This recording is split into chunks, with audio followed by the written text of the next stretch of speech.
All right, we are jumping right in. Today, we're doing a high-speed tour through, what, a century of popular music? At least. The goal's pretty simple, really. We want to show you how one style of music always, and I mean always, leads to the next. It's like a chain reaction. Yeah. And if you want to understand why your favorite songs sound the way they do, well, this is pretty much the shortcut. Exactly. Everything is borrowing from something that came before it. Okay, so let's unpack this. We have to start at the very, very beginning, the true foundation, Right. We're talking the American South, late 19th century. the blues, Yeah. specifically from the Mississippi Delta. And you have to understand, the blues is the emotional bedrock for everything that follows. This music was created to express the incredible hardships of daily life for African Americans. So it wasn't just for fun. It was more like emotional release. It was survival. And that raw, unique sound comes from a few key things. It uses a call and response structure, which came from traditional African work songs. And what about the notes? Yeah. That sort of sad, powerful sound. That's the magic. It's built on something called the blue note, a slightly flattened note that creates this, uniquely mournful, expressive feeling. Wow. Okay, so without that one note, Modern pop music just doesn't exist, period. so that sound starts to travel. And at almost the exact same time, something else is brewing a few hundred miles away. In New Orleans, a total cultural melting pot. Right. And this is where you get European military brass band music. Crashing right into those African rhythmic ideas we were just talking about. And the result of that crash is jazz. Exactly.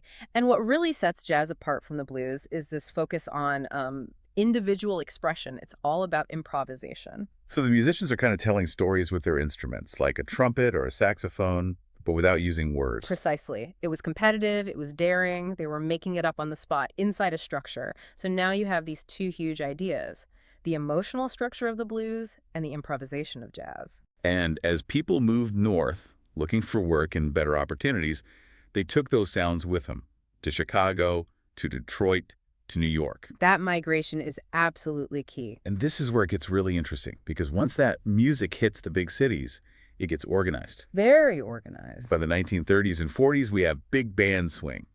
And for a while, it was the most popular music in the world. Huge. We're talking about massive orchestras, like 15, 20 players. And this was during the Depression and in World War II, so this upbeat, powerful music was designed for one thing. Dancing. Pure escapism. Totally.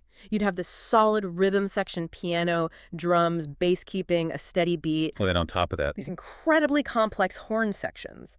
But unlike early jazz, this wasn't all improvised. Swing depended on really skilled arrangers who wrote out every single note. so it required a ton of discipline. Oh, yeah. And then radio took that sound and broadcast it into millions of homes every single night. Which created this, shared national experience for the first time. Yeah. Everyone was listening to the same thing. And dancing to it, you get styles like the Lindy Hop, all to match these fast tempos. For a moment, jazz was pop music. But, control always invites some kind of rebellion. So after the war, mid-50s, everything changes. It really does. A new sound just explodes by basically combining city blues with country music. Rock and roll. And it was aimed directly at a new audience, teenagers. After the war, for the first time, teens had their own money and their own culture, and they did not want to listen to their parents' big band music. And there was a huge technical shift, too, right? Massive. The electric guitar becomes the lead instrument. It completely replaces those huge brass sections. A band could be 4 people instead of 20. And they were loud, the high energy, the volume. That was a statement. It was demanding attention. And television made it visual. People could see the energy, the dancing, which, of course, shocked the older generation. Of course. But all that criticism just made it cooler. Rock and roll gave teenagers their own specific culture for the very first time. And that American sound eventually makes its way across the ocean. And then it comes back. In the early 60s, yeah. Bands from the UK who grew up on American rock start dominating the U.S. charts. The British invasion. What's so cool is it took American music but added their own thing. The presentation, for one.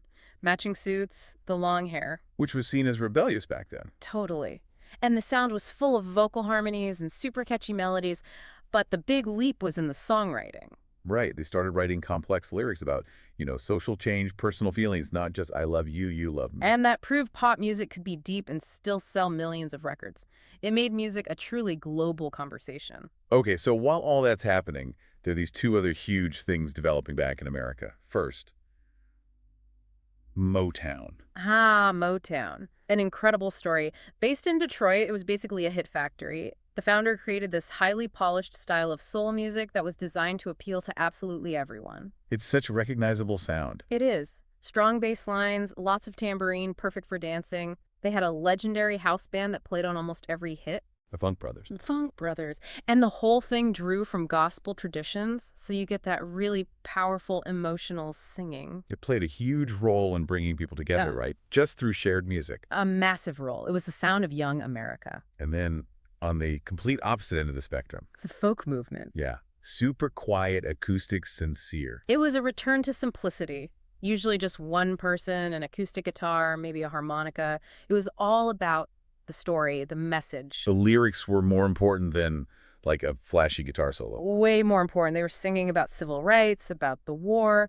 It encouraged people to think deeply about the world. It showed that one person with a guitar could have a massive cultural impact. So as we get into the 1970s, Hmm. it feels like music splits. It goes in two totally different directions. It does. It becomes a choice between escapism and aggression. Let's start with escapism.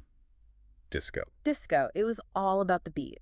Specifically, a 4-on-the-floor drum pattern. Which just means the big kick drum hits on every single beat. 1, 2, 3, 4. It's relentless. It makes you want to dance.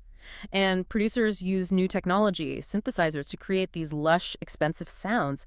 People would go to discotheques to just escape the stress of their daily lives. And even though rock fans hated it at the time, it really did influence all the electronic dance music we have today. Absolutely. It shifted the focus from the album to the single dance track. Okay, so what was the aggressive side of the 70s? Heavy metal. It was a direct reaction against that clean, polished disco sound. It was louder, right? Much louder. The defining sound is distortion. That's when you push a guitar amplifier so hard that the sound signal starts to break up and gets that messy, powerful, buzzing tone. A technical choice for an attitude. Exactly.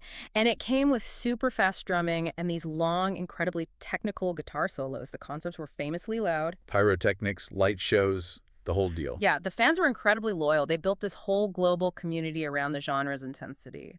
And that brings us to maybe the biggest shift since rock and roll itself. Hip-hop. Yeah.